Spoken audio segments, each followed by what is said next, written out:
Magandang umaga mga mamis! Ayun na nga po, maaga kami ngayon nagbiyahe kasi meron kami pupuntahan na importante, pero bago kami punta sa pupuntahan talaga namin is may dadaanan din kami na gustong sumama sa amin. Yan ang yung aking sister-in-law dito sa Mabalacat, Severa, Pampanga. Tara, dadaanan namin siya. Sasama namin siya sa lugar kung saan kami talaga pupunta. Magkukwento ako sa inyo mga mamis habang nasa daan tayo, habang nag-drive si hubby ko.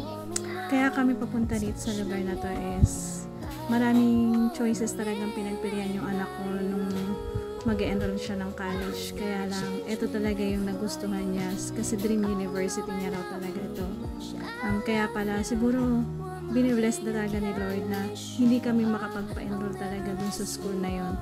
Ang dami niyang pinagpilian, nakapasa siya sa lahat, pero ito talaga yung one of choices niya. Ayan, diba? Ang saya-saya ng aking anak habang nasa biyahe kami, aking sister-in-law at ang aking bunsong anak. Ayan na nga, diba? Alam niyo na siguro kung saan lugar kayo pupunta. Ang kabal ng pag-o. Paakyat po tayo ng Baguio mga mami. So punta tayo ng UP Baguio. Mag-e-enroll ng aking anak na si Naomi. Nakapasa po siya mga mami sa UP Baguio. Nakakatuwa. Ang saya-saya. Ayan, nandito na kami sa UP Baguio. Diba? Ang saya ng aking anak. Excited much siya anak ko. Oh. Diba? Congratulations anak. Sobrang proud kami sa iyo ni Papa. Kung alam mo lang kung gaano kami kasaya. Pero ako, nalulungkot. Masaya na malungkot. Mixed emotion nararamdaman ko anak, kung alam mo lang. Saya ako anak na natupad mo talaga yung gusto mo kung saan ka talaga mag-aaral. Kasi yan talaga yung tina-target mo dati pa.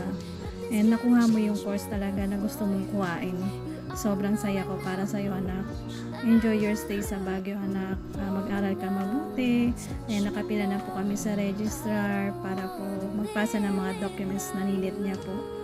Ang sarap pala sa piling mo bilang parents or magulang. Hindi lang kami makapaniwala na after 18 years, hihiwalay na sa amin yung anak ko kasi meron na siyang bagong tatahakin na landas. Yun yung college life niya yan. Pinuntahan po pala namin yung UP dorm para makita namin yung loob and then makapagpa-reserve po kami ng slot niya kung saan po siya mag-i-stay habang nasa Baguio po siya. Yan po yung loob ng UP dorm.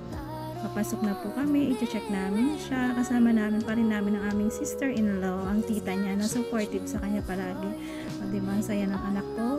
Hindi ako makapaniwala na yung dating batang pinapaliguan ko pa, pinagahain ko, sinusubuan ko, hinahatid ko sa school. Ngayon, magkakaroon na ng sariling mundo niya.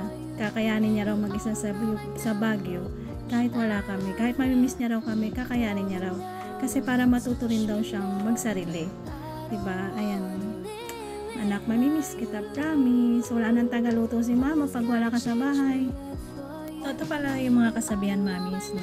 Habang bata sila, habang maliit pa sila, habang sumasama pa sila sa'yo. I-treasure mo, isama mo sila ng isama habang gusto nila sumama sa'yo. Kasi pag lumaki na sila, talagang magkakaroon na sila ng sarili nilang mundo at buhay.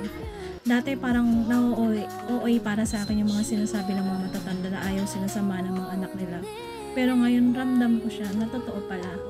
Parang ang hirap lang kasi magkakaroon na siya ng sarili niyang mundo. Every moment, mami, na kasama mo sila kasi hihiwalay din talaga sila sa atin. Yun lang po.